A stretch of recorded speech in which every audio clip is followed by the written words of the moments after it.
అప్పట్లా Bruce Lee సినిమాలు చూసి చాలా మంది కరాటే నేర్చుకున్నాడు స్టార్ట్ చేసిండ్లు. జాకీ చాన్ సినిమాలు చూసి మార్షల్ ఆర్ట్స్ మీద మనసు వారేసుకున్నారు. టైసన్ను చూసి బాక్సింగ్ షురూ చేసిండ్లు. అయితే ఏది నేర్చుకున్నా అప్పటి మందమే. చాలా మంది 2-3 నెలలు సీరియస్గా నేర్చుకొని ఆ టెంకల మనతోని కాదు అని బంద్ చేసిండ్లు. కానీ కొంతమంది మాత్రం ఎంత బిజీగా ఉన్నా ఇప్పటికీ ప్రాక్టీస్ చేస్తూనే ఉంటారు. అబ్బర కొడుకా, ఈసారి ఎవరో గాని ఈ ఏజ్ లో కూడా హూ హా అనుకుంటా అచ్చం బ్రూస్లీ లెక్కనే కరాటే ప్రాక్టీస్ చేస్తున్నాడు కదా. అరే వా, కర్రసాము కూడా చేస్తున్నాడు. అవును గాని ఇంతకు ఈయనెవరో గుర్తుపట్టిండ్లా?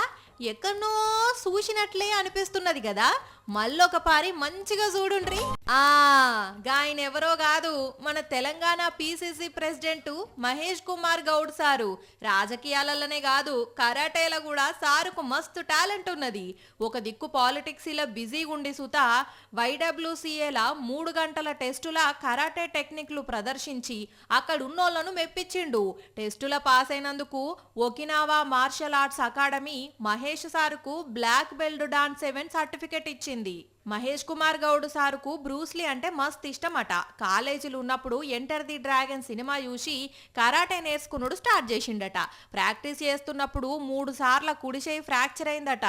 బ్రూస్లీ లెక్క కావాలని పట్టుబట్టి 1983లా ఫస్ట్ సారి బ్లాక్ బెల్ట్ సంపాదించిండు. కరాటే తన జీవితంలో ఒక భాగం అన్నాడు మహేష్ కుమార్ సారు.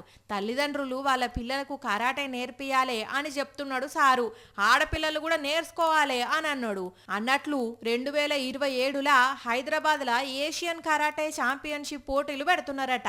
మరి ఆ పోటీలల్లో మన సారు పార్టిసిపేట్ చేస్తాడో లేదో తెలియదు గాని ఈ ఏజ్ లో సుత కరాటే ప్రాక్టీస్ చేసుడు, అది కూడా బ్లాక్ బెల్ట్ డాన్ 7 అంటే ఉత్తముచ్చట కాదు అంటున్నారు ఈ వీడియో చూసిన నెటిజన్లు.